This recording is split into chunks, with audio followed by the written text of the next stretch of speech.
The wind came off the Hindu Kush like a blade sharp enough to cut through fabric, skin, and bone. Target in Kira sight. Brennan didn't move. Awaiting She had been lying in the instructions. same position for 11 hours, tucked deep inside a hide she'd carved into the mountainside before dawn. The ghillie suit draped across her shoulders blended perfectly with the rocks and dead grass. From 400 yards away, she was invisible. From 40 yards, she was invisible. That was the point. Her breathing stayed slow. 4 seconds and 6 seconds out. The rhythm of a heartbeat at rest. She had learned Top long tier. ago that the body remembers. Adjust your aim what the 2 mind clicks to the sometimes right forgets. and focus on the lower Calm quadrant of the is a target. choice. Control is a discipline. And on a mountain in Afghanistan, both could mean the difference between mission success and a flag-folded funeral. Through her scope, the compound below spread out like a model on a briefing table. Buildings arranged in a loose square. Vehicles parked in predetermined spots. Men moving along roads they had walked 100 times before. To anyone else, it looked routine, normal, safe. Kira saw something different. The compound had changed. Not dramatically, not obviously, but enough. The guard rotations were too precise. Military precision, not militia casual. The vehicle placement had shifted 3 feet to the east overnight. The thermal signatures coming off the southern building didn't match the intelligence brief she had studied for the past 72 hours. Small details, the kind most people missed, the kind that got soldiers killed. She adjusted one gloved finger along the stock of her rifle. The weapon was an extension of her body now. Custom built, a .338 Lapua Magnum with a barrel she had broken in herself, firing 500 rounds until the rifling settled into its final form. The scope was calibrated to her eye, her breath, her heartbeat. At 800 yards, she could put a round through a playing card.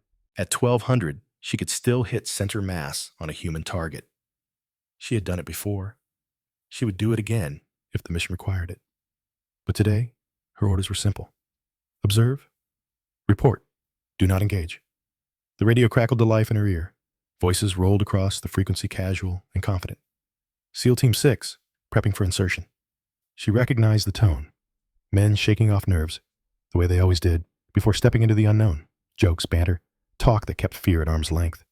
One voice rose above the others, younger, cocky. You think that ghost range contractor is still awake up there? Or did she freeze her ass off already? Laughter followed, brief, careless.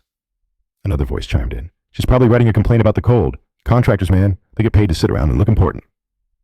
More laughter. Kira stayed silent. She had heard worse in briefing rooms and mess halls in the field. The mockery didn't bother her anymore. Let them laugh. Let them dismiss her. She had learned that proving herself through argument was a waste of breath. Proving herself through results was the only language that mattered. She keyed her mic. Her voice came through low and steady, stripped of emotion. Ghost range to command. Movement patterns around the south building have changed in the last 15 minutes. Vehicle placement is inconsistent with brief. Thermal signatures don't match. Recommend delay on insertion for secondary assessment. A pause. Then a different voice. Older. Edged with impatience. Ghost range we copy. Stand by. Kira waited. The wind shifted slightly, brushing against her left cheek. She adjusted her scope a fraction of a degree, compensating automatically. The mirage, rising from the rocks below, told her the temperature was 28 degrees Fahrenheit. Cold front moving in, barometric pressure falling. She could feel it in the air. In the way the wind moved. In the way sound carried differently across the valley. The radio crackled again. Ghost range recommendation noted. SEAL Team 6 is cleared for insertion. Maintain overwatch and report any changes. Do not engage. Acknowledge. Kira's jaw tightened. Just once. Then released. Ghost range acknowledges. The frequency went quiet. She exhaled slowly, watching her breath fog in the cold air. They weren't listening. They never did. Not to contractors. Not to women. Not to anyone who didn't wear the right uniform or carry the right rank. On another channel, a voice came through. Older. Familiar. Rough around the edges, in a way only decades in the field could create. Ghost range, this is Overwatch. You seeing what I'm seeing? Kira allowed herself the smallest hint of relief. Colonel Thaddeus Wolf, Marine Scout Sniper. 63 years old and still sharper than men half his age. He had trained her 6 years ago, back when she was still trying to prove she belonged. He had never questioned her, never doubted her.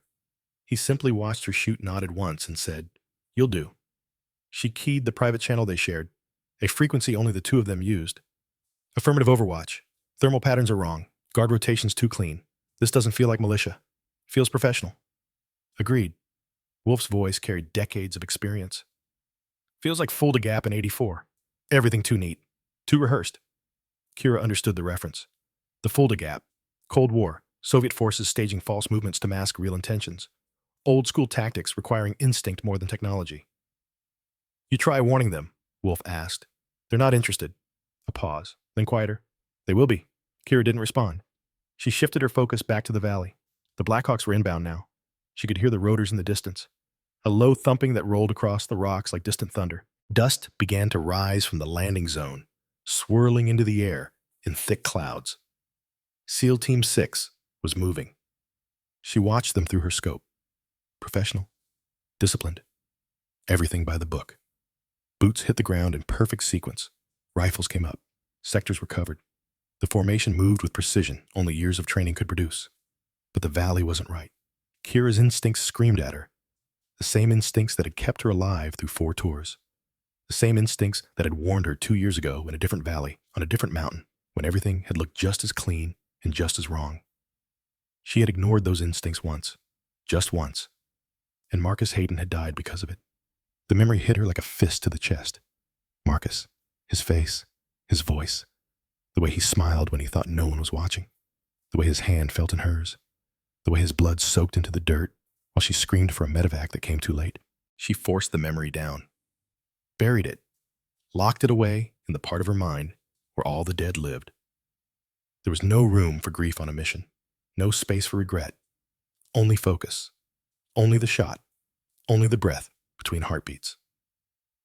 Below her, SEAL Team 6 advanced toward the compound, smooth, controlled, confident. Kira whispered under her breath. Not a prayer, not a plea, just a truth she felt in her bones. Not again. The first machine gun opened fire without warning. The sound tore through the valley like a chainsaw ripping metal. Muzzle flash erupted from the northern ridge 300 yards from the SEAL position. A second gun joined in from the west, then a third from the south. Interlocking fields of fire. Professional setup. Textbook ambush. SEAL Team 6 went flat. Voices exploded across the radio net. Sharp, immediate. Contact, 3 directions. Where the hell is that coming from? We're pinned. We're pinned down. Kira's world narrowed. Her breath slowed. Her heartbeat dropped. Everything outside the scope ceased to exist.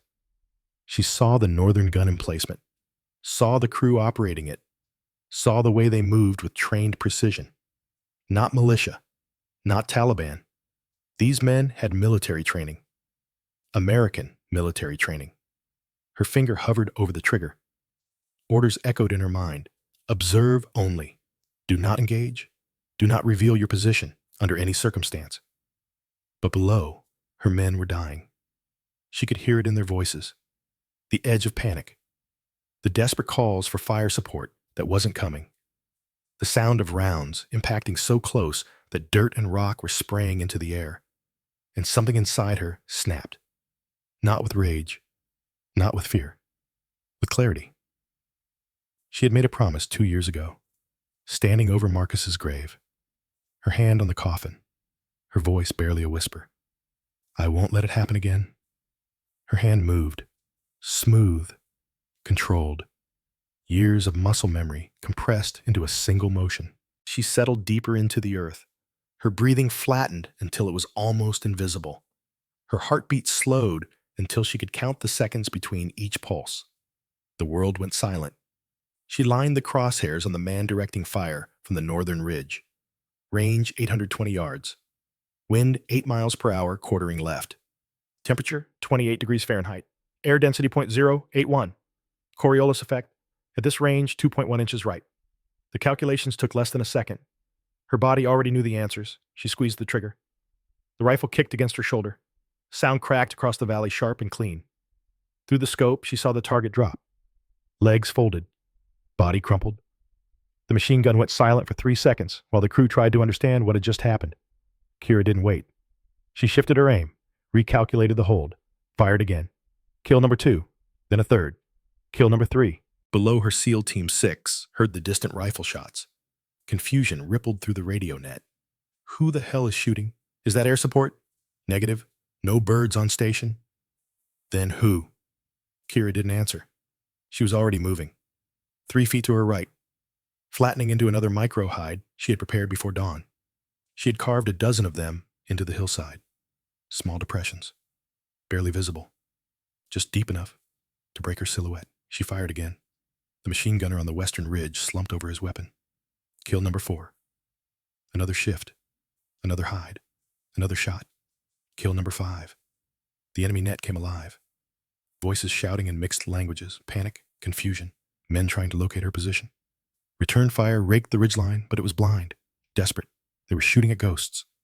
Kira breathed through it all, steady, controlled. Other valleys, other mountains, same dance with death.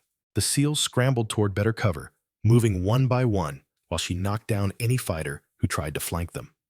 She could hear their voices on the net now. The fear was still there, but something else had crept in. Hope, belief, the understanding that someone somewhere was watching their backs. One voice cut through the chaos. Older, calmer. Chief Petty Officer Boone Maddox, whoever you are, keep shooting. Kira didn't respond. She shifted to another hide, fired low this time, hitting a runner trying to reposition a heavy weapon. Dust puffed off the ridge where he fell. Kill number 6. Enemy fighters began sweeping her hillside with suppressive fire. Rounds sparked off rocks inches above her back. She stayed pressed into the ground, counting the rhythm, calculating the pattern, waiting for the exact moment when she could move without being silhouetted against the sky. Then she moved again. Low, controlled, ghost-like. Every shot she fired bought the SEALs another few seconds of life. And then she heard it. A voice on the enemy frequency. Clean, clear, American. Not broken English. Not heavily accented commands. Pure Midwestern American. The kind of voice that belonged in a briefing room at Fort Bragg, not on a mountainside in Afghanistan.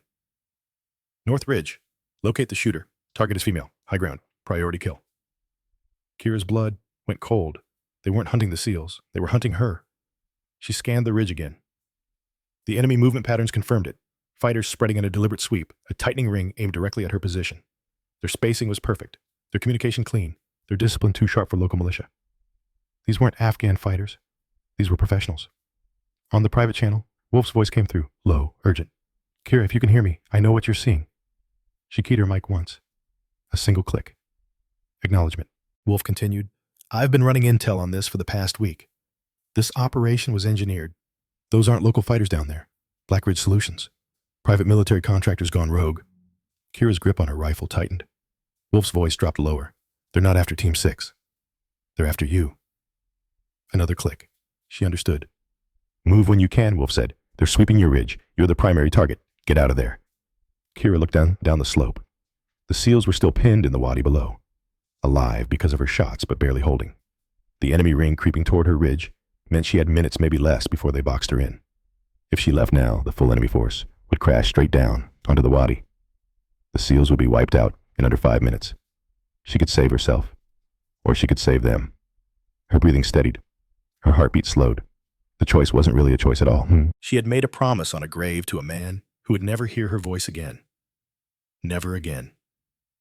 Kira pressed one knee into the ground and settled deeper into the rocks. If they wanted her, they would have to come through her first, and the mountain was on her side. She shifted her rifle back toward the valley. The enemy sweep was tightening, but they were making a mistake. They were so focused on finding her that they had left gaps in their coverage of the SEALs, small windows, brief opportunities. Kira took advantage of every single one. She dropped a fighter positioning for a flanking maneuver. Kill number 7. Then another adjusting mortar coordinates. Kill number 8. Each shot was clean, precise. No wasted ammunition. No second rounds needed. On the SEAL net, the voices were changing. The panic was still there, but something else had taken root. Respect. The dawning realization that whoever was up on that mountain was keeping them alive through sheer skill and will. Lieutenant Silas Crawford, the cocky one who had joked about the contractor, came over the net, breathless. Whoever that is, they just saved my life. Twice. Maddox responded, his voice tight. Then let's not waste it. Move to that wadi 30 yards north. Go. The team moved. Kira covered them. One fighter tried to cut them off. She put a round through his chest at 940 yards. He dropped before his finger reached the trigger. Kill number 9. Crawford's voice came through again, quieter this time. Did you see that shot? I saw it, Maddox said. Now move. Kira allowed herself a single breath of satisfaction. They were learning to trust the invisible hand that kept reaching down from the mountain to pull them out of the fire. But the enemy was learning too. The sweep tightened. She could see them now, moving with purpose. A dozen fighters climbing her ridge from 3 different angles. Coordinated. Professional. Closing the noose. She shifted hides again. Fired twice. Dropped 2 climbers. But there were too many. For every one, she dropped 2 more appeared. Her radio crackled. Wolf's voice. Kira, you need to move now. They're 3 minutes from your position. She keyed her mic. Negative. Seals still pinned. God damn it, Kira. I'm not leaving them. A pause. Then Wolf's voice came back. Different now. Not commanding. Understanding. Then I'm coming to you. Negative. Hold your position. I need your eyes. Another pause. Copy. But Kira, this is a setup. The whole operation. They knew you'd be here. They planned this. Kira's mind raced. A setup. Targeting her specifically. But why? The answer came like a punch to the gut. 2 years ago. The ambush that killed Marcus. She had been there. She had seen things. Equipment that didn't belong. Technology that wasn't in the brief. She had asked questions afterward. Written reports. Pushed for answers. Then the reports had disappeared. The questions had been dismissed, and she had been quietly moved to a different unit. Someone had been covering something up, and now they were trying to erase the witness. Her hands tightened on her rifle, not with fear, with controlled fury, the kind that sharpened focus instead of clouding it. They wanted her dead. They were going to be disappointed. She slid backward out of her hide, moving in a crouch along the ridgeline. The enemy fighters were close now, close enough that she could hear their boots on rock, close enough that she could hear their breathing. She reached a narrow draw that angled down toward the valley. It was steep, exposed, a nightmare run under fire, but it was the only way to reach the seals. Kira took one breath. Then she sprinted. The world exploded around her. Gunfire erupted from 3 positions simultaneously. Rounds cracked past her head, her shoulders, her legs. One bullet tore through the ghillie netting on her back, close enough to tug the fabric. Another sparked off a rock inches from her boot. She didn't slow down. Her legs pumped. Her lungs burned cold air.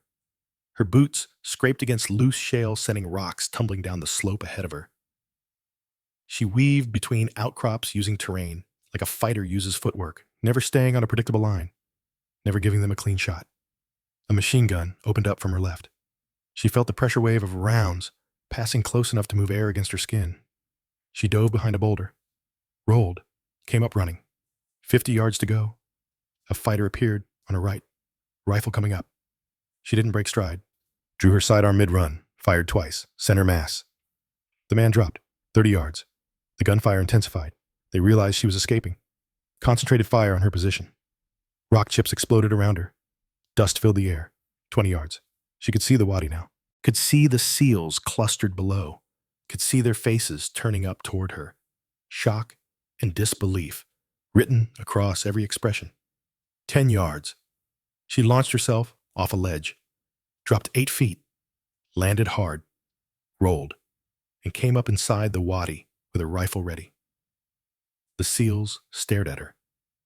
Kira Brennan stood before them, breathing hard but controlled. Ghillie strips hung from her shoulders, torn and dusty. Her face was streaked with dirt and sweat. Blood seeped from a graze on her left forearm she hadn't even noticed taking. Her eyes were calm, clear, focused. She looked at them for 1 second, then spoke, her voice steady despite the sprint and the gunfire and the impossible run she had just made. "Where are you taking casualties?" Lieutenant Crawford blinked. His mouth opened, closed, opened again. "Who the hell are you?" Chief Maddox held up a hand. He had seen enough combat to recognize something real when it stood in front of him. He pointed toward the eastern corner of the wadi. 3 wounded, 1 serious. We're trying to push toward that ridge opening, but there's a machine gun nest tearing us apart every time we move. Kira looked up the hill. Calculated angles, distance, wind, elevation. She didn't speak, didn't explain. She simply turned and ran straight uphill, alone. Maddox shouted after her, "You can't go up there, they'll cut you apart." But Kira was already gone, sprinting through loose gravel, weaving between rocks as rounds cracked around her. 1 bullet passed so close to her shoulder that it tugged a strand of her ghillie suit. Another kicked up dirt between her legs. She kept moving. Her lungs screamed, her legs burned. The wound on her arm sent sharp jolts of pain up to her shoulder with every swing of her rifle. She ignored all of it. Pain was temporary. Death was permanent. And the SEALs below her would die if she didn't silence that gun. She reached the ledge 30 feet above the machine gun position, dropped flat, swung her rifle into place. The gunner below was focused on the wadi, never saw her coming. She fired once. Kill number 10. The machine gun went silent. The valley seemed to hold its breath. From below, the SEALs watched in stunned silence as the gunner slumped over his weapon. Clean, immediate, perfect. Kira stood for a moment on the ledge, a dark silhouette against the Afghan sky. Then she turned and jogged back down the slope with the same calm she might show after a morning run. She dropped back into the wadi and knelt beside the nearest SEAL without a word. The whisper started immediately. That was her. Did you see that run? She made that shot like it was nothing. Who is she? Kira ignored them. She pointed toward the northern ridgeline. There's a ravine 300 yards north. The Serpent's Cut. Tight funnel. Only one way in. If we can reach it, you'll have defensible ground. Maddox studied her face. Something in her eyes. Something in the way she carried herself. Absolute certainty, born from living on mountains and understanding their secrets. You sure? Kira met his eyes for the first time. I'm sure. Maddox didn't know why he believed her, but he did. Move out, he barked to his team. As SEAL Team 6 advanced, Kira floated along their flank. She didn't stay with them, didn't walk in formation. She ghosted through the rocks and draws, appearing and disappearing like smoke. And every time she appeared, someone died. A climber sneaking up the eastern rock face. Dead. Kill number 11.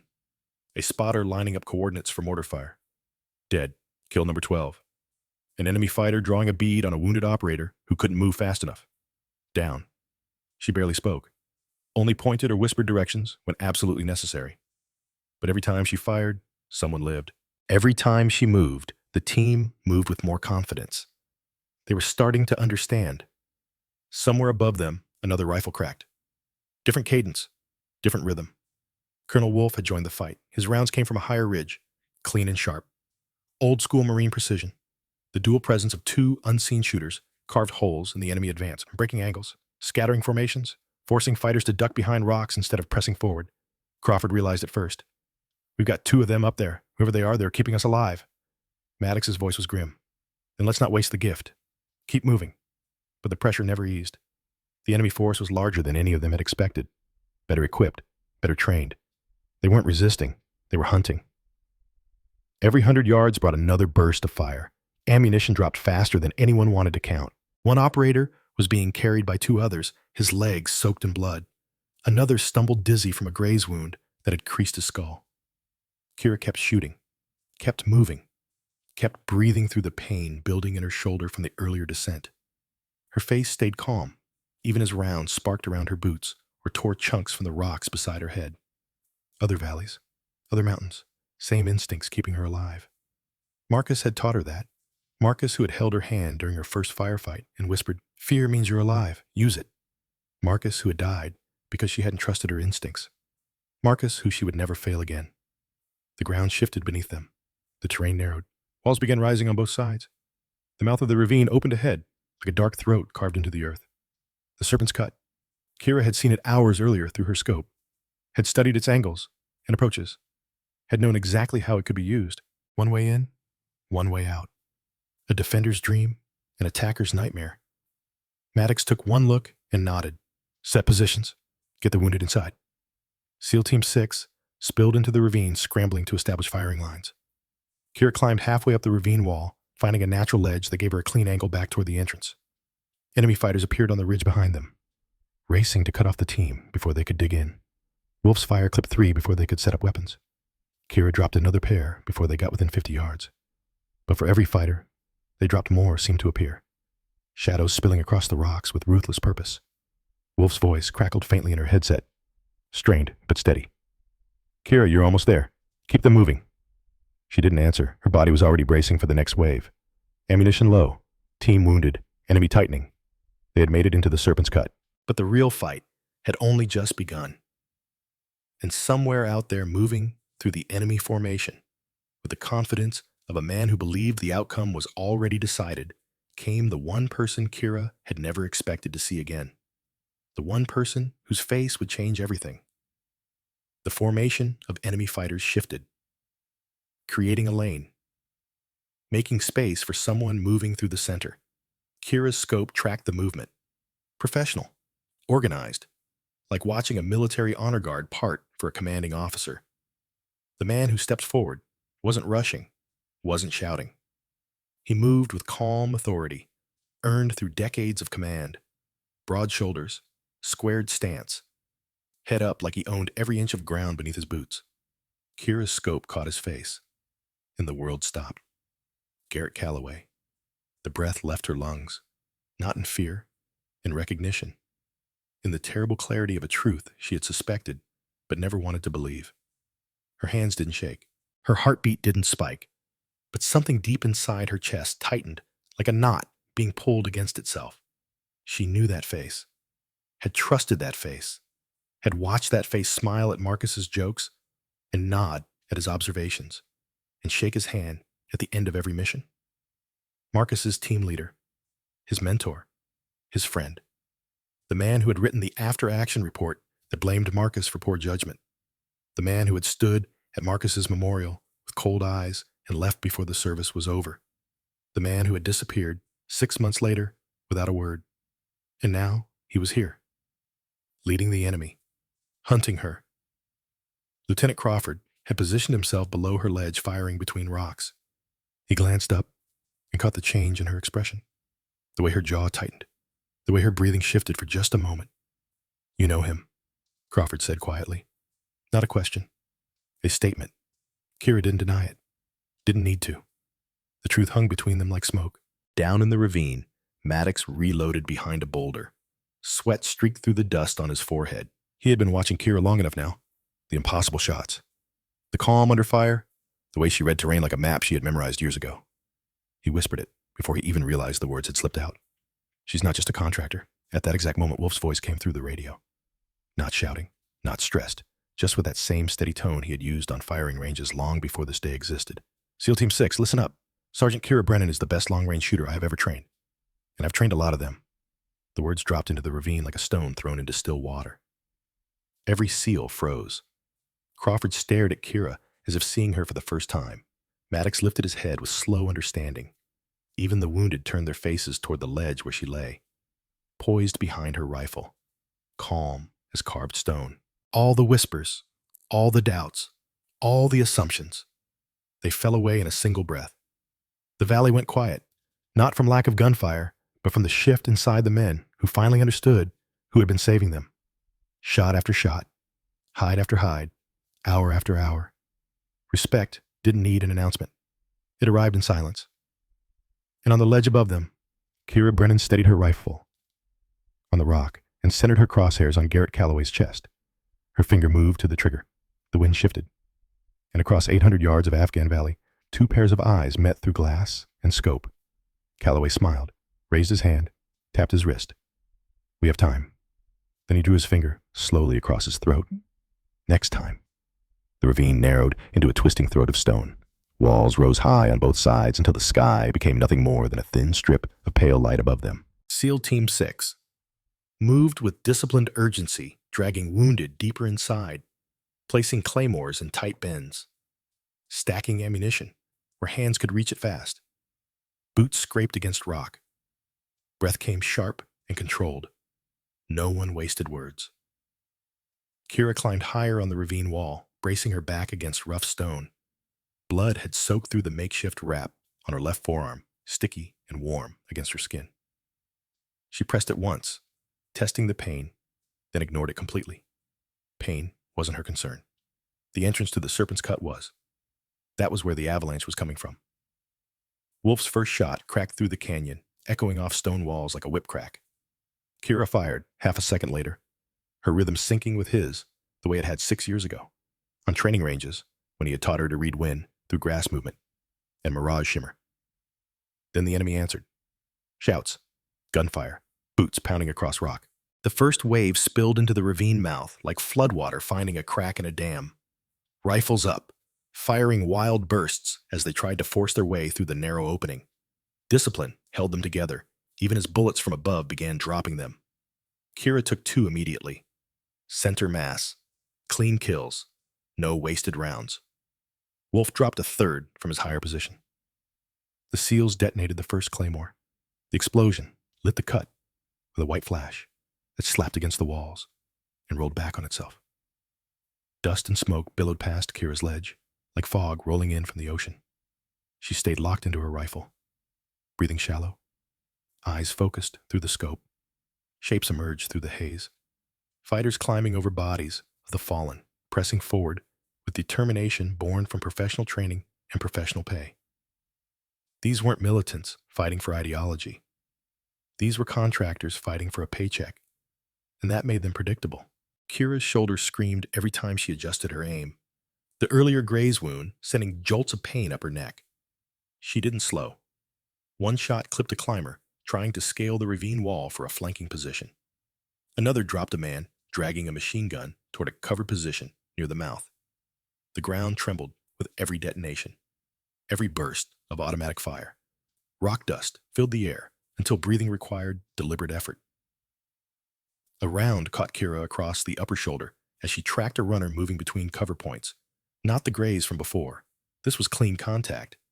The impact slammed her back against stone. Her vision flashed white. Her rifle slipped in her grip. Pain exploded through her shoulder like someone had driven a railroad spike through the joint. Crawford shouted from below, "You're hit! Get down here!" Kira pushed her palm against the rock wall. Her hand came away bloody. She looked at it for 1 second, then wiped it on her pants and forced the rifle back into position against her good shoulder. The movement sent fresh waves of agony through her body. She bit down hard, tasted copper, and steadied her breathing. "I'm fine," she said. Her voice barely rose above a whisper, but the conviction in it was unmistakable.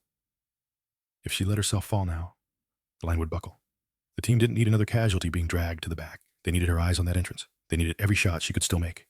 Wolf's voice crackled in her ear. "Stay with me, Kira." She keyed her mic once. Acknowledgement. No words needed. The enemy pushed again. More organized this time. More coordinated. Squad-level tactics executed with precision. Bounding overwatch. Suppressive fire. Movement under cover. These men knew what they were doing. Kira fired as fast as her training allowed. Wolf mirrored her cadence from above. SEAL rifles thundered below. Brass bouncing off stone in metallic rain. The sound was deafening, compressed by the ravine walls until it became a physical force.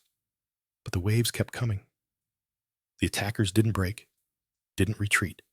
They surged forward with the persistence of a tide that knew the rocks would eventually wear down. And then, through the smoke and dust and chaos, Garrett Calloway stepped into view. He moved up the slope with controlled aggression, his voice cutting through the gunfire like a blade through silk. Sharp, clear, commanding. "Left flank, suppress that ledge. Second squad, move on my mark." Fighters shifted instantly.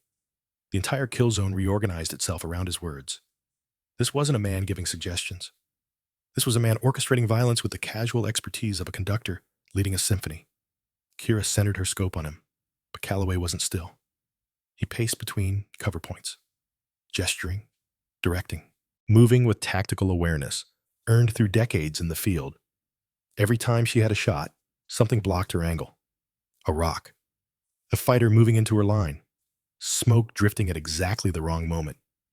Every time the smoke cleared, he had already moved. Her heartbeat stayed steady. She waited. Patience was the sniper's greatest weapon. Rush the shot, and you miss. Miss, and you die. Or worse, someone else dies because you weren't good enough. The memory came unbidden. Colorado Rockies, November 2022. 27 months ago, but it felt like yesterday. She had been on the southern ridge, Marcus on the northern. A training exercise that felt wrong from the start. Calloway had ordered them to split up. Marcus had questioned it on private channel. "Doesn't feel right. Why separate the sniper team?" Calloway's response had been cold. "Those are your orders, Sergeant." Marcus had complied. He always did. That was who he was. A soldier who followed orders even when his instincts screamed otherwise. 3 hours later, the ambush. Machine gun fire from positions that weren't in the brief, weren't on any map, weren't supposed to exist. Marcus's voice on the radio. Shocked, confused, afraid. Where did they come from? "This isn't OP4. This isn't part of the exercise." Then screaming. Gunfire that went on too long, and finally silence. Kira had tried to reach him, sprinted across a mile of rough terrain, but too far, too late, always too late. By the time she arrived, Marcus was dead. 3 other Rangers wounded, blood soaking into frozen ground, and equipment that didn't belong. Advanced targeting systems with manufacturer labels she didn't recognize. AI-assisted drones with capabilities beyond anything she'd seen in theater. Technology that shouldn't exist in a training exercise. She had taken photos with her phone, documented everything, written a detailed report, asked questions that made people uncomfortable. Her report disappeared within 72 hours. Digital file corrupted. Hard copy lost in transit. Convenient. The questions were dismissed.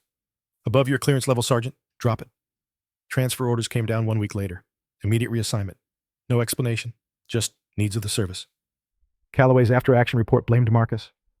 Sergeant Hayden displayed poor judgment. Advanced without proper clearance. Ignored established protocols. Failed to maintain situational awareness. Lies. All of it. Marcus was the most careful operator she had ever known. Methodical. Thorough. He never took unnecessary risks. At the funeral, Calloway had stood in the back, eyes cold, face expressionless. He left before the service ended. Didn't speak to her. Didn't speak to Marcus's parents. Just walked away like he had somewhere more important to be. 6 months later, he was gone. Vanished from Army rolls. No forwarding address. No explanation. Just erased. And now, he was here. In Afghanistan. Leading contractors. Hunting her. Wolf fired at Calloway first. The round cracked past his head, missing by inches. Calloway didn't even flinch. Just shifted position and kept barking orders. Kira let her rifle sway with her breathing. Small movements. Natural rhythm. Fighting the motion created tension. Tension created shake. She had learned long ago to become part of the weapon instead of controlling it. Calloway stepped onto a boulder to shout another command. The smoke thinned just enough for her to see his full silhouette against the darker rock behind him. Her crosshair swept past him, then back. She felt the rhythm of her breath, the pulse in her neck, the exact moment when everything aligned. She squeezed the trigger. The rifle bucked. Through the scope, she saw Calloway jerk backward, his legs folded underneath him. He dropped behind the boulder, disappearing from view. The fighters around him froze, just for 3 seconds. Just long enough for confusion to crack their coordination. The SEALs reclaimed 20 yards of ground in those 3 seconds. But the fight wasn't over. Wolf's voice came through her headset. Quiet, almost apologetic. Kira, he's moving. Body armor caught it. She had known. Even as she fired, part of her had known. The shot placement had been good, but not perfect. In that split second, with smoke drifting and targets moving, she had taken the shot she had rather than the shot she wanted. Where is he now, she asked. Being extracted. His people are pulling him back. He's wounded but mobile. Kira absorbed this information without reaction. Part of her had expected it. Men like Calloway didn't die easy. An RPG operator rushed into view at the ravine entrance, lifting the launcher toward a cluster of wounded SEALs huddled near the back wall. Doc Anders was crouched over one of them, hands red with blood, completely exposed. Kira saw him before anyone else did. She reached for another magazine. Her hand closed on empty pouches. She checked again. Nothing. 3 rounds left. Chambered and ready in her current magazine. That was it. She didn't hesitate. Didn't calculate odds or weigh options. The decision had already been made the moment she saw the RPG. She fired. The operator dropped. The rocket spiraled upward, impacting harmlessly against the far cliff wall. The explosion rained debris down on the ravine, but away from the SEALs. Maddox threw his body over the wounded anyway, shielding them with his own mass, as rock chips pelted his back. 2 rounds left, but a second RPG operator appeared, already shouldering the launcher. Aiming at the medical cluster, Kira's hands moved smoothly. Recalculated. Fired. The second operator fell. 1 round left. A third fighter rushed forward with another launcher. The last man, the final threat. Kira settled her breathing, found her rhythm. The world narrowed to the space between heartbeats. She fired her final round. Through the scope, she watched the third operator collapse. Her bolt locked back, empty. She keyed her radio. Voice weak but clear. Ghost range is Winchester. 12 kills confirmed. Now it's your fight, boys. Below her, the SEALs tightened their perimeter. Wolf fired 1 more shot, then went silent. Either repositioning or out of ammunition. She couldn't tell. The enemy hesitated at the ravine entrance. Their formation had bled heavily. Calloway was down. The momentum had shifted. In the distance, faint at first, then growing louder. Rotors. Real rotors this time. Not the wrong call sign. Not false hope. The sound built into the canyon, vibrating through stone. The unmistakable thunder of salvation ripping across the sky. Dust swirled upward as two Blackhawks swept in fast and low. Gunners scanning terrain, the weapons ready behind them. Higher up, a pair of Apache gunships took overwatch positions. The fighters at the ravine mouth began falling back, dragging their wounded, abandoning equipment. Within moments, the coordinated assault collapsed into retreat. SEAL Team 6 exhaled as one. Some slumped against rocks. Others kept their rifles up, not quite believing the threat had passed.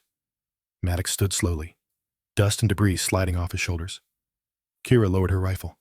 For the first time since the fight began, she let herself feel the full weight of exhaustion pressing down on her bones. Her shoulder throbbed with each heartbeat. Her hands were shaking slightly from adrenaline crash. Blood loss was making the edges of her vision soft. But she was alive, and so were they. She didn't look for praise, didn't search for reactions. She just listened to the distant thump of approaching helicopters and let the weight of the night settle quietly into her chest. The immediate danger had passed, but something else was just beginning. Crawford climbed up to her ledge, moving carefully on the loose rock. His face was streaked with dirt and sweat, his eyes carrying exhaustion, born from dancing with death for hours. He stopped a few feet away, looking at her with an expression she couldn't quite read. "You saved us," he said quietly. "All of us. Multiple times." Kira didn't respond, just met his eyes and waited. "I doubted you," Crawford continued. His voice dropped lower, carrying genuine regret. "On the radio before insertion, I was one of the voices making jokes. Mountain Princess. I said that. I was wrong." Kira studied his face, saw the sincerity there, the humility that combat could teach if a man was willing to learn. "Now you know," she said simply. Crawford nodded slowly. Then his expression shifted. "That man down there, Calloway. When you saw him, your whole body changed. Who is he to you?" Kira was quiet for a long moment. The sound of rotors grew louder, closer. She could see the lead Blackhawk approaching the valley now, nose down, moving fast. "He was Marcus Hayden's team leader," she said finally. "Delta Force. 12 years of operations together. Marcus trusted him with his life," Crawford asked, hearing the unfinished story in her tone. And 2 years ago, Marcus died in an ambush. Calloway wrote the after-action report. Blamed Marcus for poor tactical judgment, for pushing too hard, for ignoring warning signs. She paused, her jaw tightening. 6 months later, Calloway disappeared, left the army, vanished. Crawford was quiet, processing. "You think he set up the ambush that killed Marcus?" "I know he did." Kira's voice carried absolute certainty. "I just didn't have proof until today." Below them, Maddox was organizing the wounded for evacuation. His voice carried up the ravine wall, calm and professional, despite everything they had just survived. "Team, listen up. First bird is for critical wounds. Second bird for walking wounded and gear. We move in 60 seconds. Stay sharp until we're airborne." Levi Holt, the young SEAL, Kira had shielded during the movement to the ravine, looked up toward her ledge. His leg was wrapped in blood-soaked bandages, but he was alive, conscious. He caught her eye and nodded once. A warrior's acknowledgement. No words needed. Kira returned the nod. Wolf's voice came through on their private channel. "Kira, you still breathing up there?" "Affirmative." "Good, because we need to talk about what just happened and what's about to happen." "Copy. Calloway's not dead. I saw him move after your shot. Body armor caught it. He's wounded but mobile." Kira absorbed this information without reaction. Part of her had known. "Where is he now?" she asked. "Being extracted by his people. Half a click east. Private helicopter. They'll have him out of country in 4 hours. Not if I can help it." "Kira," Wolf's voice carried warning. "Let it go for now. We have wounded. We have a team that needs you alive more than they need Calloway dead. You've done enough." "Have I?" The question hung in the air between them. Wolf sighed. "Yes, you have." Marcus would say the same thing. The name hit her like a physical blow. Marcus would say the same thing. Would he, or would Marcus want the man who betrayed him brought to justice? She didn't have time to answer. The first Blackhawk was landing, rotors kicking up a storm of dust and debris. Medics jumped out before the skids fully touched ground, running toward the ravine with stretchers and medical bags. Maddox climbed up to her position. His face was hard-lined with fatigue, but his eyes were clear and focused. Can you walk? He asked. Yes. Will you walk? Or do I need to have 2 of my men carry you? Kira looked at him, saw the concern beneath the gruff exterior. This was a man who had led teams through hell and understood the thin line between courage and stupidity. I'll walk, she said. Good, because I need to talk to you once we're in the air about what happened here, about who you are, and about what comes next. He turned and headed back down. Kira followed, moving carefully on the loose rock. Her shoulders screamed with each movement, but she kept her face neutral. Pain was temporary. Reputation was permanent. At the bottom of the ravine, Doc Anders intercepted her. He was a compact man in his early 30s, with steady hands and eyes that had seen too much trauma. Let me look at that shoulder, he said. Not a request. Kira started to refuse, but Maddox's voice cut through. That's an order, Brennan. Let him work. She sat on a boulder, while Anders cut away the torn, gilly fabric and examined the wound. His fingers were gentle but thorough, probing the entry and exit points. Through and through, he said. Missed the bone. Missed the major vessels. You got lucky. Doesn't feel lucky, Kira said. It is. Trust me. He packed the wound with gauze and wrapped it tight. You need surgery. Proper surgery, not field medicine. That's going in my report. Noted. The helicopter cycled through. Critical wounded first. Holt was carried on a stretcher, his face pale but determined. As they loaded him, he reached out and caught Kira's hand. Thank you, he said, for the shield, for the cover, for everything. Kira squeezed his hand once. Stay alive. That's all the thanks I need. He smiled weakly and let the medics take him. The second bird came for the walking wounded and gear. Crawford supervised the loading, checking equipment, counting heads, making sure nothing was left behind that could compromise future operations. Maddox pulled Kira aside while the organized chaos swirled around them. I need to know something, he said quietly. Are you Army Marines? What's your background? Army Ranger. Sniper qualified. 4 tours. Contractor for the past 18 months. Maddox nodded slowly. And that performance up there. That's standard for you. That's what I'm trained to do. No. Maddox shook his head. What you did went beyond training. I've worked with the best shooters in the SEAL community. What I saw today was something else. Something rare. Kira didn't respond. Didn't know what to say. Compliments had always made her uncomfortable. Maddox continued. When we get back, there's going to be questions about the operation, about the ambush, about why a contractor disobeyed direct orders and engaged. You need to be ready for that. I know. And you need to know that every man on this team is going to back your story. Whatever you need said, we'll say it. You saved 12 lives today. We don't forget that. Something in Kira's chest tightened. Not with pain, with something else. Recognition, acceptance.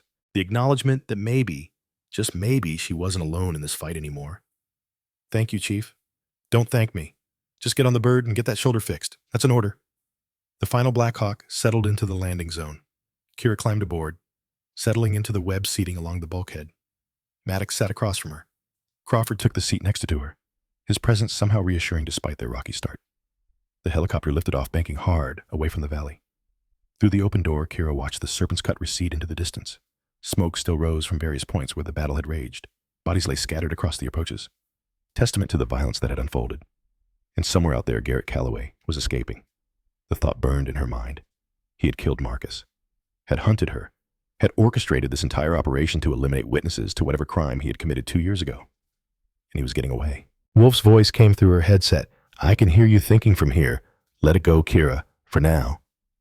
How can I? She asked, knowing the entire crew could hear her on the internal net. Because you're wounded. Because you've been fighting for 12 hours straight. Because the team needs you intact, not broken. He paused. And because Calloway isn't going anywhere we can't find him. Kira looked out the door at the Afghan landscape sliding past below. Mountains and valleys that had swallowed armies throughout history. Beautiful and brutal in equal measure. What did you mean earlier? She asked. About this operation being engineered. Wolf was quiet for a moment. Then his voice came through. Careful, measured. I've been tracking anomalies for the past 3 weeks. Intel reports that didn't match field observations. Equipment requisitions that went missing. Communications intercepts that mentioned something called Phantom Protocol. What is it? That's what I'm still trying to figure out, but I know it involves Black Ridge Solutions. I know it involves stolen military technology, and I know it involves eliminating anyone who might have seen that technology in use. Kira's mind raced. 2 years ago, the ambush that killed Marcus. There was equipment there that didn't match the brief. Targeting systems, drones, technology that shouldn't have been in theater. What happened when you reported it? Wolf asked. My report disappeared. I was told the equipment was classified and above my clearance. Then I was transferred to a different unit. Who authorized the transfer? I don't know. It came down from somewhere above my command chain. Maddox leaned forward, listening intently. You're saying this goes higher than Calloway? I'm saying Calloway is a symptom, not the disease, Wolf said. He's a contractor now, works for Black Ridge. But someone is feeding them information. Someone with access to operational planning. Someone who knew Brennan would be on that mountain today. The implications settled over the crew like a cold blanket. An inside threat. Someone in the command structure actively working against American forces. Crawford spoke up. How high does it go? I don't know yet, Wolf admitted, but I'm going to find out. The helicopter banked again, approaching the forward operating base. Below, Kira could see the familiar layout of concrete barriers, guard towers, and prefab buildings that made up the American presence in this corner of Afghanistan. Home, for whatever that word was worth. As they approached the landing pad, Kira noticed something. A cluster of vehicles near the operations center. More than usual, and men in suits instead of uniforms. Investigators. Already here, already waiting. We've got company, sir? Maddox said, seeing the same thing. Let me do the talking, Kira said quietly. Negative, we all talk together. That's how teams work. The Black Hawk touched down. Medics rushed forward for the wounded, but the men in suits hung back, watching, waiting for Kira specifically. She climbed out of the helicopter, ignoring the way her shoulder screamed with each movement. Her ghillie suit was torn and bloody. Her face was streaked with dirt and dried blood. She looked like she had been through a war, because she had. Two men in khakis and polo shirts approached. Contractors themselves, probably, or intelligence. The kind of men who fought wars with paperwork instead of rifles. The older one spoke first. He was in his 50s, with gray hair, and the kind of tan that came from years in desert postings. Sergeant Brennan, yes? I'm Anderson. This is Brooks. We need to debrief you about what happened today. I need medical attention first. We have medics standing by, but we need your account while it's fresh. Maddox stepped up beside her. She needs surgery, not a conversation. Anderson's eyes shifted to Maddox. Cold, assessing. And you are Chief Petty Officer Boone Maddox, SEAL Team 6. And I'm telling you that this woman saved my entire team today. She's wounded, she's exhausted, and she's earned the right to see a doctor before she sees an investigator. This is a sensitive situation, Chief. We have protocols. So do I. And mine says my people get medical care before they get interrogated. The two men stared at each other. A test of wills playing out on the tarmac while helicopters cycled around them and wounded were loaded into ambulances. Finally, Anderson stepped back. Fine, but we'll need to talk soon. She's not going anywhere, Maddox said. They watched the investigators walk away. Crawford let out a long breath. This is going to get complicated, he said. It already is, Kira replied. Doc Anders appeared with a stretcher crew. Your chariot awaits. I can walk. You can also pass out from blood loss. Which would you prefer? Kira looked at the stretcher, then at the medical tent, 50 yards away, then back at Anders. Pride warred with pragmatism. Pragmatism won. Fine. They loaded her onto the stretcher. As they carried her toward the medical tent, she caught sight of Wolf standing near the operations center. He was older, grayer than when she had last seen him in person, but his eyes were the same, sharp, missing nothing. He nodded once, a promise. This isn't over. She nodded back, agreement. The last thing she saw before they carried her inside was the mountains rising in the distance, dark against the fading light. Beautiful and terrible. The place where she had fired 12 shots to save 12 lives, and where Garrett Calloway had escaped to fight another day. Inside the medical tent, surgeons prepped her for the operating room.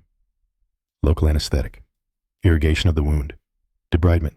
The clinical terms floated around her while hands worked efficiently on her shoulder. But her mind was elsewhere. Back in the valley, back in the ravine, back on that ledge with Garrett Calloway in her crosshairs. She had taken the shot, had hit him, but he had survived. And somewhere right now, he was being evacuated out of country, back to whatever hole Black Ridge operated from, beyond reach, beyond justice. The anesthetic started to take effect. The pain receded. Her thoughts grew fuzzy around the edges.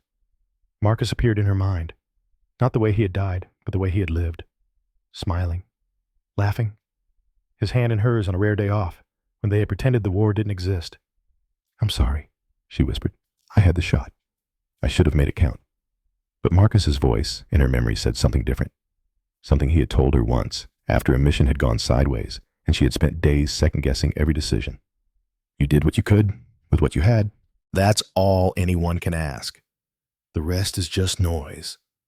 The drugs pulled her under, into darkness, into dreamless sleep, where the weight of the day couldn't follow.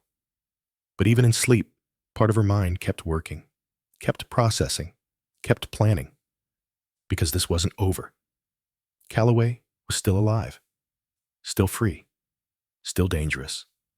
And Kira Brennan had made a promise 2 years ago, on a grave that she intended to keep. Kira woke to the soft beep of a heart monitor and the antiseptic smell that belonged exclusively to military hospitals. The ceiling above her was too white, too clean, too far from the dust and rock and blood of the mountains. Walter Reed Medical Center. She had been medevaced stateside while unconscious. Her left shoulder was wrapped in thick bandages, immobilized in a sling that kept her arm locked against her chest. Every tiny movement reminded her of the round that had torn through her. The pain was manageable, now filtered through medication, but still present enough to keep her grounded in reality. Sunlight slanted through the window, an angle that suggested late afternoon. She had no idea what day it was, no idea how long she had been out. The door opened quietly. A nurse stepped in, saw her awake, and smiled with professional warmth. Welcome back, Sergeant Brennan. How are you feeling? Like I got shot. That's accurate. The nurse checked her vitals, made notes on a tablet. You've been out for about 36 hours. The surgery went well. No permanent damage to the rotator cuff, but you'll need physical therapy.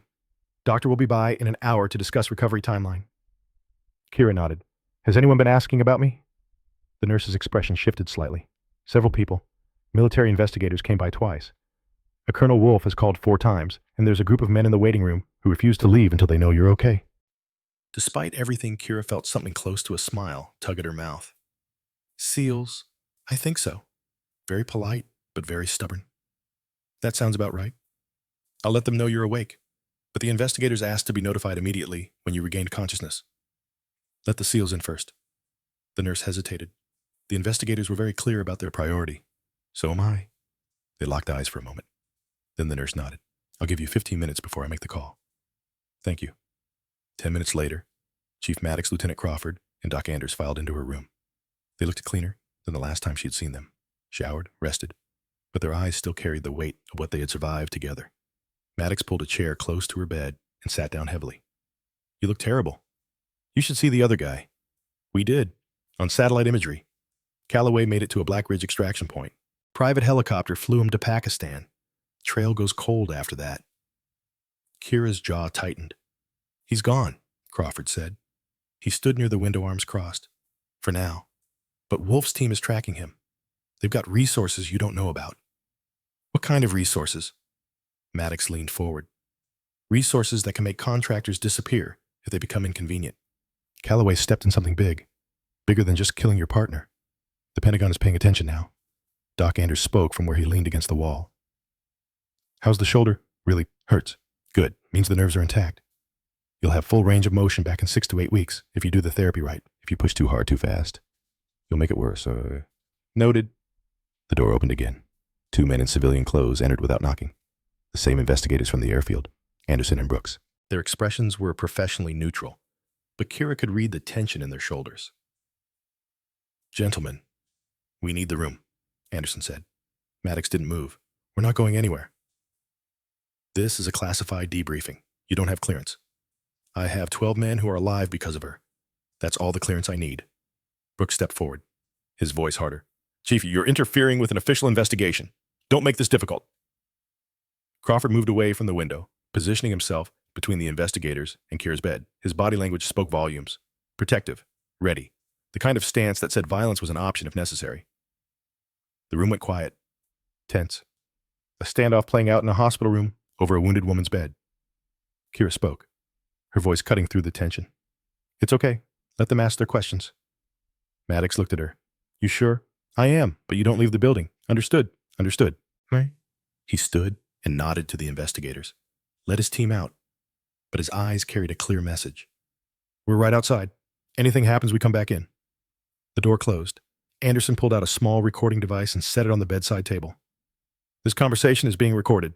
For the record, please state your name and rank. Kira Brennan, Sergeant, former Army Ranger, current contractor with Aegis Solutions. Thank you. Now let's talk about what happened 3 days ago in Coast Province. For the next hour, they walked through every detail.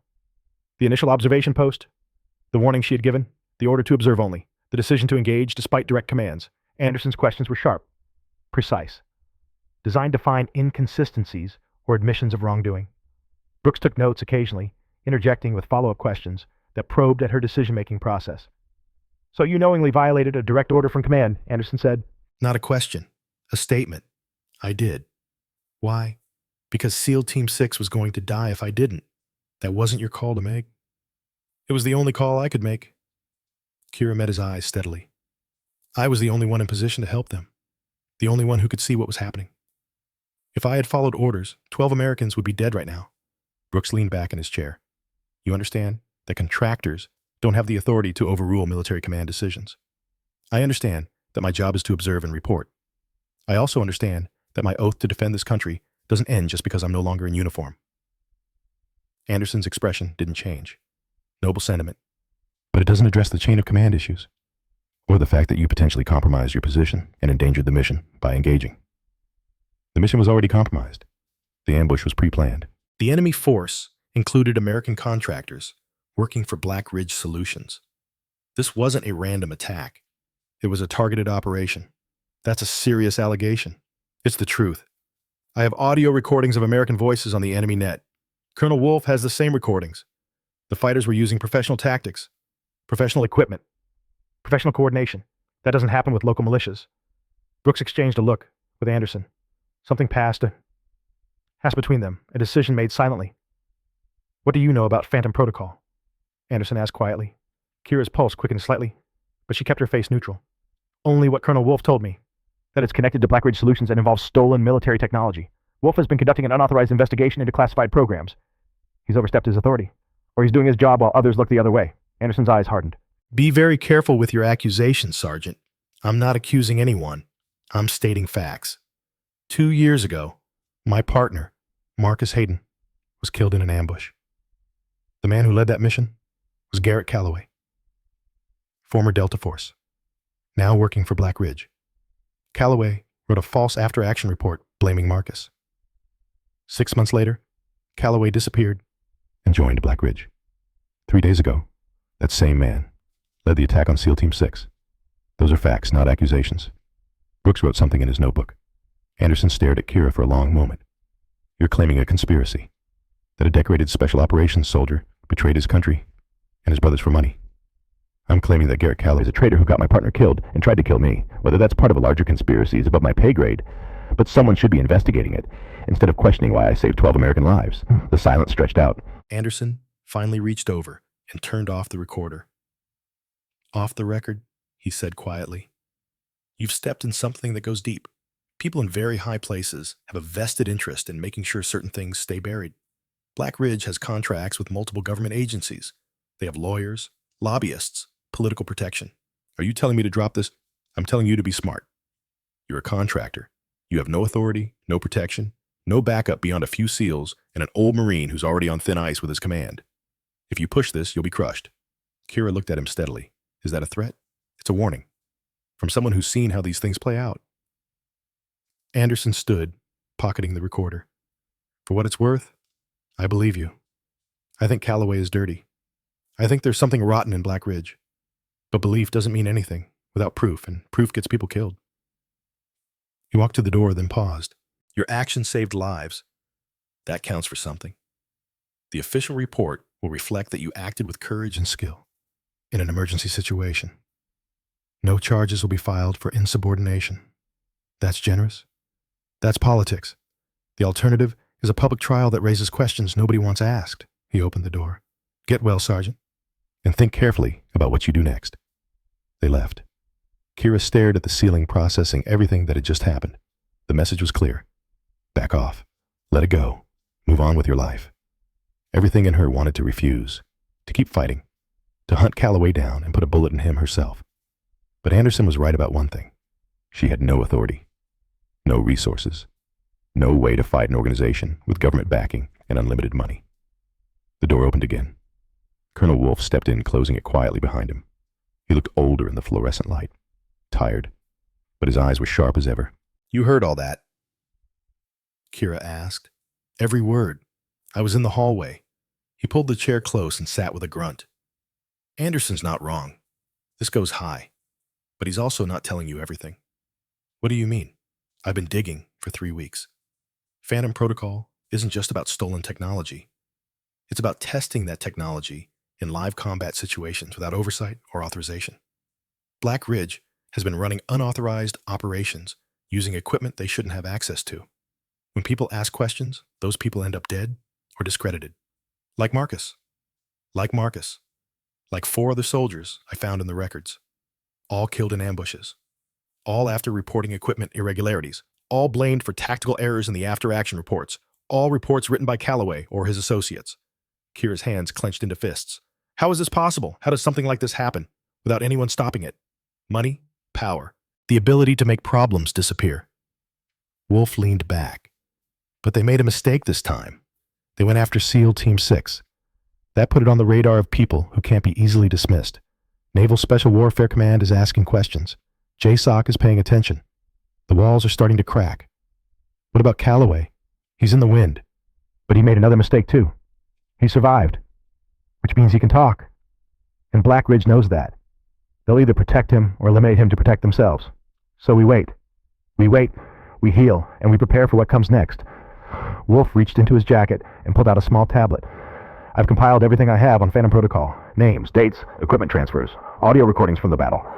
Satellite imagery showing the Black Ridge extraction. It's not enough for a criminal case yet, but it's enough to ask the right questions in the right places." He set the tablet on her bedside table.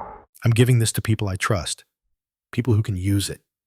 But I wanted you to see it first, to know that Marcus didn't die for nothing, that what you did 3 days ago mattered."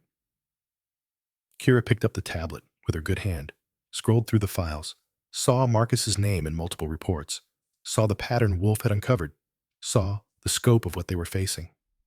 "What happens to you?" she asked quietly. "I'll probably be forced into retirement. Too many questions. Too much digging. But I'm 63 years old. I've had my career. I can live with the consequences. I'm sorry. Don't be. This is what we signed up for. Defending the country. Sometimes that means defending it from people wearing the same uniform." He stood slowly. "Get some rest. You've earned it."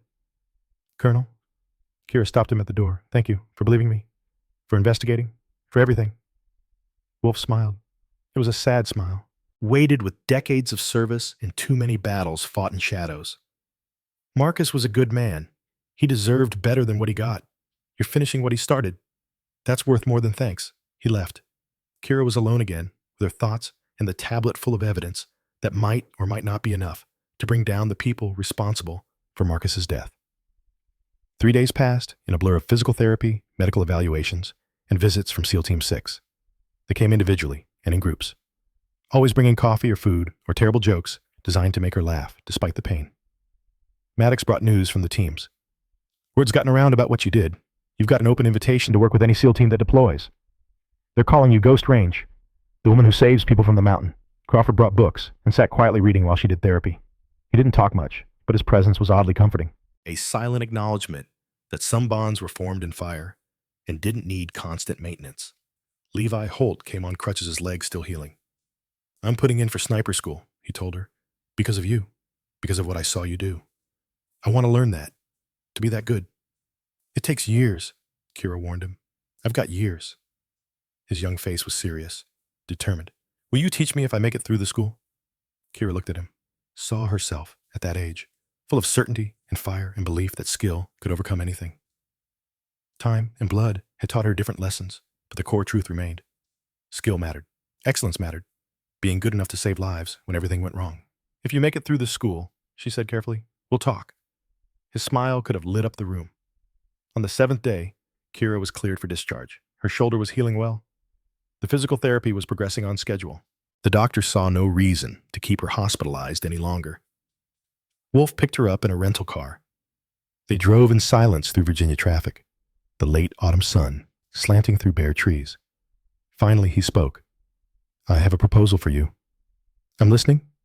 "I'm starting a new training program, teaching special operations personnel to trust their judgment over command decisions when those decisions are wrong.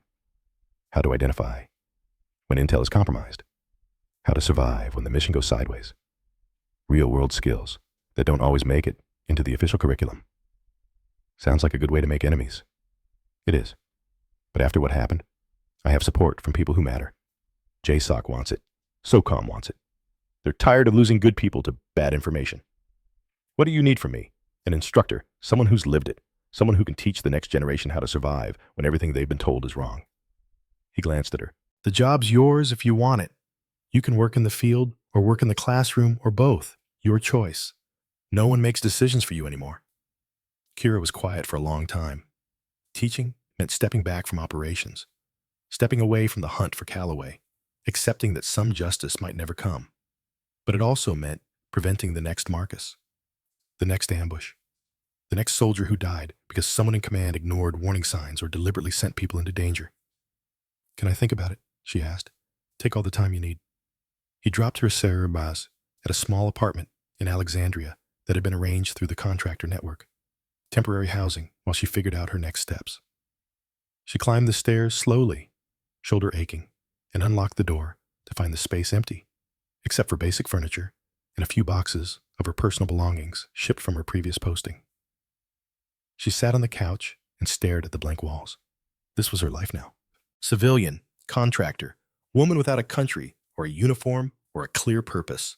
Her phone buzzed. A text from an unknown number. "You're making waves. People are nervous. Watch your back." She deleted it. Then another came through. "Calloway is in Morocco, staying at a Black Ridge safe house in Casablanca. Thought you'd want to know." This one she didn't delete. She stared at it for a long time. Someone was feeding her information. Someone who wanted her to go after Calloway. The question was why? To help her get justice or to put her in a position where she could be eliminated? A third text arrived. This one from Wolf. "Don't do anything stupid. You're not healed enough." She almost smiled. The old man knew her too well. But the information sat in her phone like a lit fuse. Calloway was 3,000 miles away. Vulnerable. Exposed. One well-placed shot could end this. Her shoulder throbbed. Her body wasn't ready. Her mind knew it. But her heart wanted revenge, with an intensity that bordered on physical pain. She stood and walked to the window. Watched traffic move through the streets below. Normal people living normal lives. Going to work. Coming home to families. Worrying about bills and relationships and mundane problems that seemed impossibly distant from the world she inhabited. Marcus had wanted that life. Had talked about it sometimes late at night when they thought they might survive long enough to see it. A house somewhere quiet. Maybe a dog. Definitely a garden where things grew instead of died. She had promised him they would have that someday. When the deployments ended and the wars were over, and they could finally stop running toward danger. But someday never came. And now, Marcus was dead. And she was standing in an empty apartment with a loaded gun on her hip and information about the man who killed him burning in her phone. Her fingers moved before her mind fully decided. She called Wolf. He answered on the first ring. "Tell me you're not booking a flight to Morocco." "I'm not booking a flight to Morocco." "Good. Because that would be the stupidest thing you've ever done, and I've seen you do some pretty stupid things. I know, She trailed off. Couldn't find the words. "I know," Wolf said gently, "but revenge isn't justice, and getting yourself killed doesn't honor Marcus's memory." "Then what is teaching the next generation? Making sure they don't fall into the same traps? Passing on what you've learned through blood and pain, so someone else doesn't have to learn it the same way?" He paused. "That's legacy, Kira. That's what lasts." She closed her eyes. "When does it stop hurting?" "It doesn't. You just learn to carry it better." They sat in silence on the phone for a while. Finally, Wolf spoke again. "There's a range outside Quantico. I'm going to be there tomorrow afternoon, running some new trainees through their paces. If you wanted to stop by, just to watch. No pressure." "What time?" 1400 hours. "I'll think about it." "Good. Get some rest, Kira. You've earned it." He hung up. Kira stood at the window until the sun set and the city lights came on like stars falling to earth. The next afternoon, she drove to the range. Her shoulder was stiff, wrapped in a support brace under her jacket. She couldn't shoot yet, wouldn't be able to for weeks, but she could watch. The range was tucked away in the woods, a long rifle facility with targets set at various distances. Wolf stood behind a line of 5 shooters, all young, all focused, all trying to hit steel at 800 yards. He saw her approaching and nodded. Didn't make a big deal of her presence. Just acknowledged it and went back to coaching. She sat on a bench and watched. Listened to him explain reading the wind, the old way, through grass movement, through mirage shimmer, through the feel of air on skin. Not relying on electronic gadgets, but on senses honed by experience. One shooter, a young woman with her hair pulled back tight, was struggling, missing consistently to the right, getting frustrated with herself. Wolf walked over to Kira. Want to help her? I can't shoot. You can talk. Kira stood slowly and walked over to the struggling shooter. The woman looked up, saw her, and recognition flickered across her face. You're Ghost Range, she said quietly, the one who saved the SEAL team. I'm Kira Brennan, Kira corrected gently, and you're fighting the wind instead of reading it. I'm reading it. No, you're measuring it with your instruments and calculating the correction. That's not the same thing. Kira pointed at the grass, downrange. Watch how it moves. See the pattern? It's not consistent. It's gusting. Your calculations are based on average wind speed, but your bullet is flying through gusts. The woman looked at downrange. Really looked this time. Wait for the lull, Kira said. Between gusts, when the grass settles. That's your window. The woman settled behind her rifle. Waited. Breathed. The grass downrange flattened. She fired. The steel rang. Her face lit up with surprised joy. I got it. Now do it 9 more times. Over the next hour, Kira worked with each shooter, offering small corrections, pointing out things they were missing, teaching them to trust their eyes and instincts over technology. She didn't mention Marcus, didn't talk about the mountains or the battles or the cost of the knowledge she was sharing. She just taught, passed forward what she had learned, helped young shooters become better versions of themselves. When the session ended, Wolf walked over. You're good at this. I don't know. I do know. I've been doing this for 40 years. You have a gift for it. He paused. The job's still open if you want it. Kira looked out at the range, at the targets downrange, at the young shooters packing up their gear with the satisfaction of people who had learned something real. Can I give you an answer next week? Take a month. Take 2. The offer doesn't have an expiration date. That night, Kira drove to Arlington National Cemetery. She hadn't been back since the funeral. Couldn't face it, but now she needed to. Marcus's grave was in Section 60, where the wars of the past 2 decades had carved out a new neighborhood of white headstones. She found his marker easily, had the location memorized without trying. She sat on the grass beside it. The evening was cold, the sky that particular shade of blue that comes just before dark. I found him, she said quietly. Calloway. I had him in my sights. I hit him, but he survived. He's out there somewhere, and I could go after him. I have the information. I have the skills. I could finish this. The wind moved through the trees, the only answer she would get. But Wolf says revenge isn't justice. Says the better path is teaching the next generation. Making sure they don't fall into the same traps you did. She paused. I don't know if I believe that. I don't know if it's enough. She sat in silence for a long time, then reached into her pocket and pulled out something she had been carrying for 2 years. A small medal, her own bronze star earned on a previous deployment. She placed it on the grave. This should have been yours, she whispered. You were the better soldier, better person. You died saving me, and I've been trying to figure out how to live with that ever since. Footsteps approached on the path. She tensed, hand moving instinctively toward her hip before she remembered she wasn't carrying. An elderly couple appeared, late 60s, dressed in simple clothes. The man had Marcus's eyes. The woman had a smile. Marcus's parents. They stopped when they saw her. Recognition was immediate. They had met once briefly at the funeral. She had avoided them after. Couldn't face their grief on top of her own. Kira, Marcus's mother, Margaret said softly. She moved forward and pulled Kira into an embrace. We hoped you'd come eventually. I'm sorry, Kira said, the words catching in her throat. I should have been here sooner. I should have... Hush. The older woman held her tighter. You have nothing to apologize for.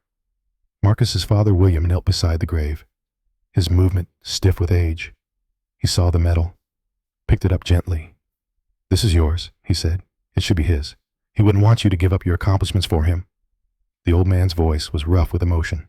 He loved you, was so proud of you, told us about your shooting, about how you were the best he'd ever seen. Kira couldn't speak. Tears blurred her vision. Margaret sat beside her on the grass. We know what happened. The real story. Colonel Wolfe told us.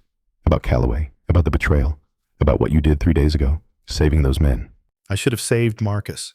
You couldn't have. None of us could have.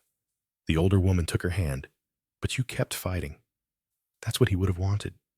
What he did want. He made us promise, you know, at his last leave, made us promise that if anything happened to him, we'd make sure you kept going, kept living, kept using that gift you have. I don't know how. We read about what happened, about you saving 12 men. That's how you honor him, by saving others, by being the person he believed you were. They sat together as darkness fell. 3 people connected by love and loss, in the memory of a man who had been better than the world deserved. Finally, William spoke. There's a new class of snipers starting at Fort Benning next month. They're looking for instructors, someone who's lived it, someone who can teach them how to survive. How do you know about that? Colonel Wolfe called us. Asked if we'd be okay with him offering you the position. We told him yes, enthusiastically yes. Kira looked between them. You want me to do this? Margaret squeezed her hand. We want you to live, really live, not just survive. Marcus would want that too. They stayed until the cemetery closed. Kira helped the elderly couple to their car, exchanged phone numbers, promised to stay in touch. It felt like a beginning, or maybe a continuation. She wasn't sure which. 6 months later, Kira stood on a shooting range in New Mexico. The sun beat down with desert intensity. Before her 8 students lay prone behind rifles. 5 women, 3 men, all determined, all fighting to prove they belonged. One of them was struggling. A young woman named Bridget Nash, 26, Scottish-American, with red hair pulled tight, missing consistently, getting frustrated. Kira walked over and knelt beside her. Stop fighting the wind. Become part of it. Bridget looked up. Show me, the student said. Kira pointed at the heat shimmer rising from the rocks, at the way the grass moved in the distance, at the patterns that most people never learn to see. There, she said quietly. See how the mirage bends just before the target that tells you the wind is pushing left. Wait for it to straighten. That's your window. The student settled behind her rifle. Waited. Breathed. Fired. Steel rang at 900 yards. I did it. Now do it again. 10 more times. Then we'll push to 1,000. Wolfe stood in the shade of a building, watching. Beside him was Levi Holt, recovered from his leg wound, now training as an instructor himself, notebook in hand, learning the teaching methods as much as the shooting. Kira worked with each student individually, offering corrections, building confidence, teaching them that excellence wasn't a destination, but a journey measured in thousands of rounds and years of dedication. When the session ended, she gathered them together. You're all here because you want to be the best, she said. Because you want to prove something to people who doubt you. That's good motivation, but it's not enough. She paused, looking at each face. The real reason to be excellent is so you can save lives when everything goes wrong. So you can be the person standing on a mountain when your brothers and sisters need you most. Excellence isn't about proving others wrong. It's about being good enough when it matters. One student raised her hand. How do we know when we're good enough?